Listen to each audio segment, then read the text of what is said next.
Shot. Yeah, boy. What's going on, guys? Welcome back to another Outward video. I was asked if I knew of any good shield builds, so I went to testing some things out. After looking through all the possible options, I finally stumbled upon the Immortal Defender. This is how I prefer to play if, I'm going to use a shield build, as it gives you a lot of resistance to attacks and lets you stay in close to your enemy, even if they throw AoE at you. The character itself doesn't look that bad either, and gives you an excuse to use virgin armor, which often gets overlooked. Enjoy tons of cooldown and fantastic speed while using armor that actually protects you pretty well against attacks. Take advantage of Wind Infuse for that sweet knockback, or simply go with Infuse Light to deal more elemental damage. I really found this build to be fun as it makes you feel more in control during fights rather than needing to dodge every attack that comes your way. This is the Immortal Defender, and here is how you can build it yourself. The Holy Mission is absolutely necessary for this build as it gives us the most defensive passive skills and offers Infused Light almost as soon as you start. This will be very helpful against enemies who are weak to lightning, and we can infinitely cast it once we have our armor. If you complete the faction quest while being as paladin-like as possible, which means trying to save everyone and keep the peace, you will receive the following rewards. Acceptance, +8 cold and hot weather defense. This is never a bad thing and helps out a lot in Caldera. Purified, +20 decay resistance. This makes us much stronger when taking on the Scourge. Divine Assistance, -10% mana and stamina cost. You have the option to choose another passive, but we need this one since we're going to have very little mana and no Warrior Monk for extra stamina. Sanctified Protection, +2 protection. Obviously, this is great for more defense. Elat's Intervention, +2 barrier and +5 protection. It's only possible to learn this skill after you build New Sirocco and upgrade the chapel with Lotus of Light. With all these rewards, it is pretty easy to see why the Holy Mission is so great for this build. It makes us a bit tankier and more fluid in battle. Now, I've never done a build with only one mana point, but this is the exception. We need very little mana, and taking any more would only hurt our stamina. Due to the armor we will go with, we will always have mana regen, allowing us to use Infused Light or Wind when needed. This will give you 20 mana in total until after the faction quest, and the Peacemaker Elixir brings you up to 40, which is plenty. For our 3 skill trees, we want Speedster, Cabal Hermit, and Mercenary. This will give us some decent defense, as well as a lot more stamina and speed. Now, if you're familiar with my channel at all, you might remember that I'm not the biggest fan of Speedster. It's very powerful and overall a great skill, but I've never found a way to use it and just have fun. This build, however, fixes that problem. While using a shield, it is so easy to hit enemies with probe and gain alertness levels. After that, all your skills come back extremely fast, so it's pretty nuts. If you were on the fence about Speedster before, you need to try this setup. Take all the Speedster skills other than Anticipation, as Blitz will give us the speed we need for avoiding attacks without dodging. Cabal Hermit is beyond Ghost Pass and 100% necessary for the breakthrough point. Having more elemental resistance will be essential for this build, as the armor is not exceptional in that department.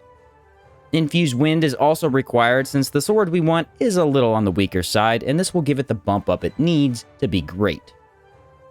Lastly, we have Mercenary. This gives us more movement speed and takes away a lot of our stamina penalty when sprinting.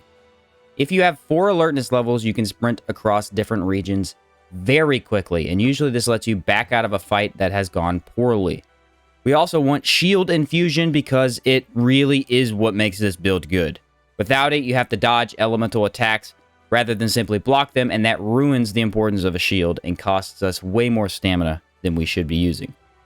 Another thing to note about the pairing of these 3 skill trees is that it leaves you with a lot of open skill slots, letting you customize your skill bar to your liking while still giving you stuff to work with.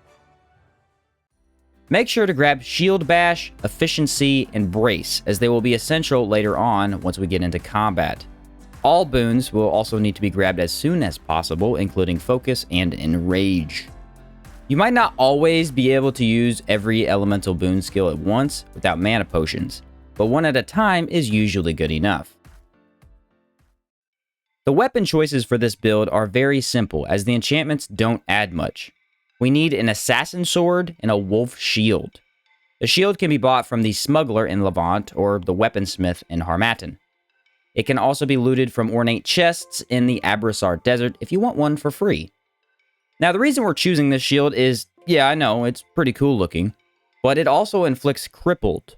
This will cause the enemy to have negative 50 movement speed and can easily be inflicted with shield bash. Considering our build gives us a lot of movement speed, this immediately gives us a huge advantage. Shields only have 2 enchantments from the new Sirocco enchantment building, so upgrade it with either one if you want to. I didn't even bother with it for my character. Next, the Assassin Sword can be crafted with an Assassin Tongue, Steel Saber, and Palladium Scrap. All of this can be grabbed in the desert rather quickly by killing a bandit and maybe 1 or 2 assassin bugs. This sword is honestly not that strong compared to other weapons in the game, but the reason we need it is for the effects it inflicts. Slowdown and bleeding. Bleeding's pretty self-explanatory and helps over time in longer battles.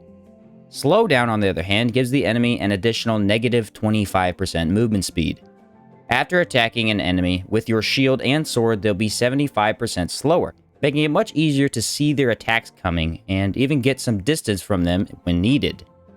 This works very well and makes all the difference against those faster enemies in Caldera. I would enchant the Assassin Sword with Whiplash for a small amount of extra damage. The one problem with this sword is it deals very low impact, and often less damage than your shield will. Wind Infuse fixes this problem and gives you more attack speed, which your now super slowed enemies won't be able to counter. Honestly, if you're going to change anything about this build, it should be here with the Assassin Sword. However, I felt that the advantages to using it were too much to give up, and even a better sword would not add much more in combat.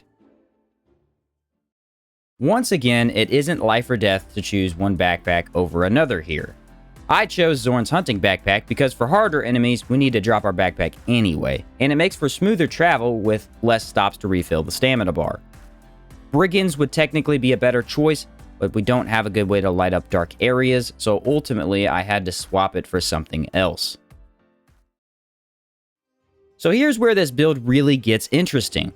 Our overall goal is to get more cooldown without ruining our defense and without making us use too much stamina.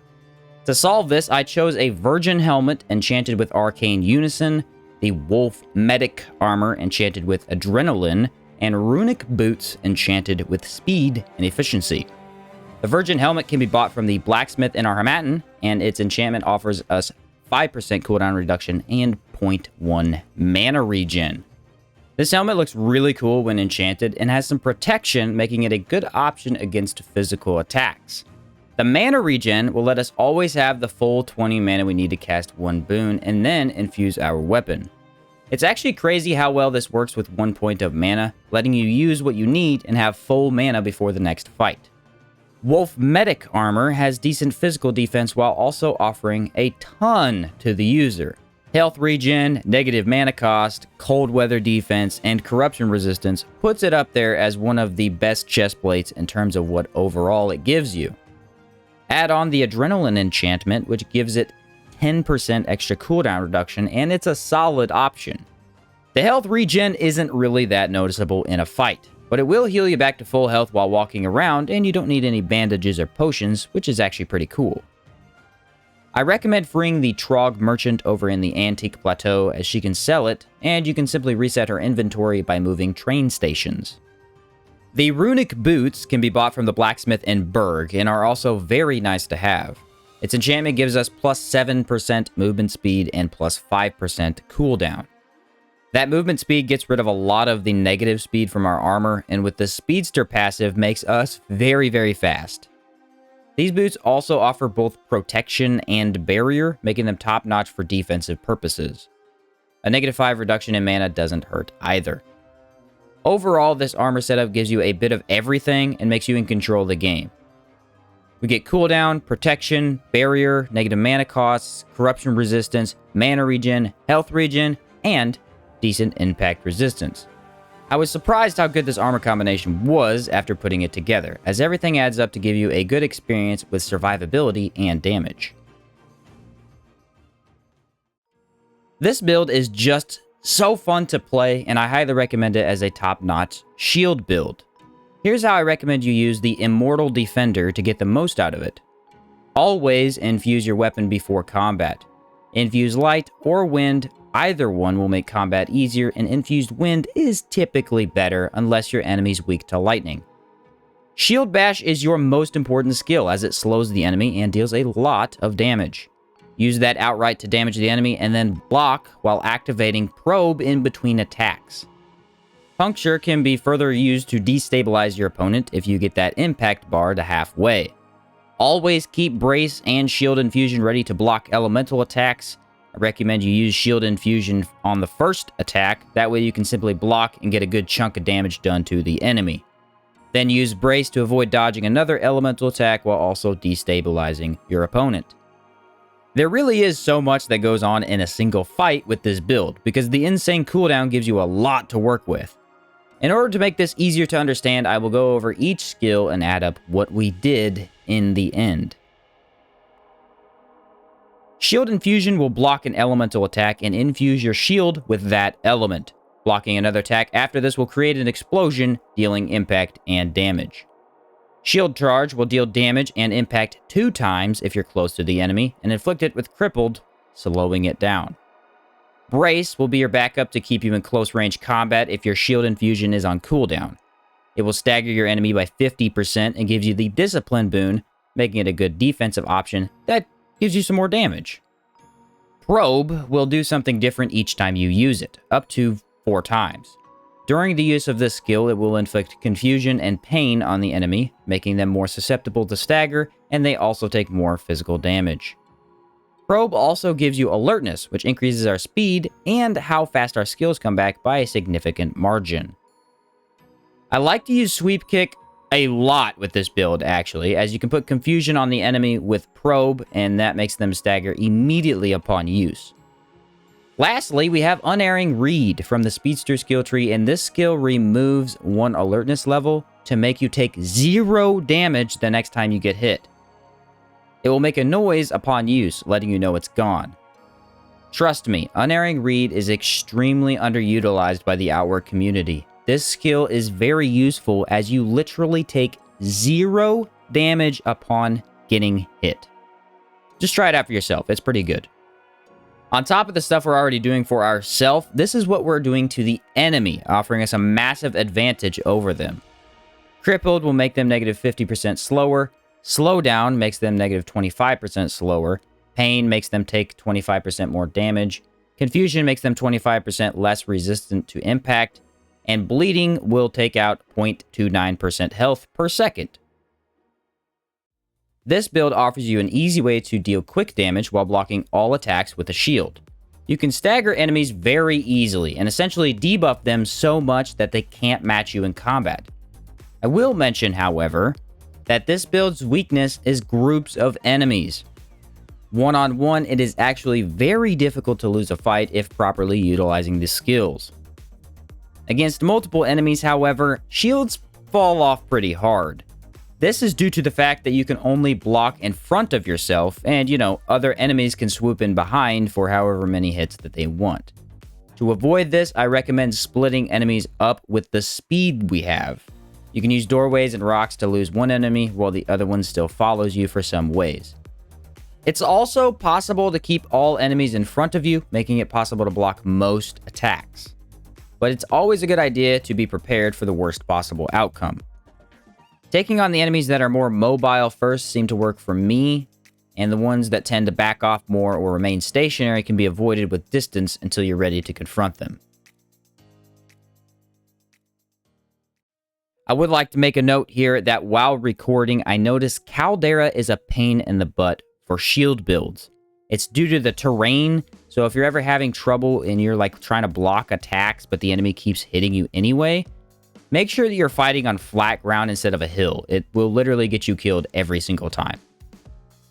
The inspiration for this build came from wanting to finally use Speedster and shields without making a crappy build. You can use Speedster to the max with this setup, and I have to say I really enjoyed it. The alertness levels are very easy to get since you can stand next to any enemy without dodging too far to use the probe skill. The shield infusion skill was also surprisingly fun to use, as it kind of is a diss to your enemy. Smack them in the face with their own attack and then inflict so many things on them that you almost have to try to lose. And don't forget that this build has pretty good defense from protection and elemental boons. Even the impact resistance is high, giving us a well-rounded character that can win in most situations. Just don't get hit by a gargoyle. You might be a bit tanky, but they hit 4 or 5 times in succession, and if you get knocked down, it's quite embarrassing to lay there and take that abuse. Hopefully you guys enjoyed the video, and consider tapping that like button if you did. The Immortal Defender has so much going for it, and it really let me enjoy the melee combat while also keeping my advantage in most situations. Give it a try if you're looking for a shield build, and let me know what you think down below. Thanks for watching, and I will catch you next time.